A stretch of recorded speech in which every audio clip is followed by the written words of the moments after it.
Hello বন্ধুরা, তোমাদের কি মনে আছে ছোট্ট এই গিফটের কথা? আমি তো ভুলে গিয়েছিলাম। হঠাৎই চোখে পড়াতে এই গাছটাকে নিয়ে বসেছি। চলো এই গাছটাকে আজকে লাগিয়ে ফেলি। ও যেহেতু ছোট্ট চারা, তাই ওর জন্য ছোট্ট একটা জায়গার ব্যবস্থা করে দিচ্ছি। প্রথমে অনেক কষ্টে সবটাকে ফুটো করে নিলাম। এরপরে ড্রেনেজ হোল তৈরি করে তারপরে তৈরি করা মাটি দিয়ে এটাকে বসিয়ে দিচ্ছি। মাটিটা আমি তৈরি করেছি গোবর সার আর গার্ডেন সয়েল দিয়ে।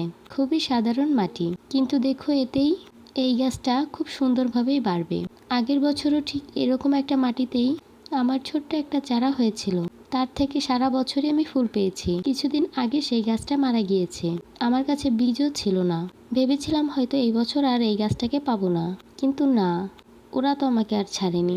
আমাকে এতটাই ভালোবাসে যে আমার কাছে একা একাই চলে এসেছে। তাই তাদেরকে আপ্যায়ন ছাড়া কিভাবে থাকি বলো তো? তাই আর কি, তাদেরকে ছোট্ট একটা বাসস্থান করে দিলাম এবং তারপরে দিয়ে দিচ্ছি জল। আর হ্যাঁ, তোমরা যারা আমার চ্যানেলে নতুন আছো তারা কিন্তু অবশ্যই আমার চ্যানেলটিকে সাবস্ক্রাইব করে দিও। আজ তবে চলি, বাই।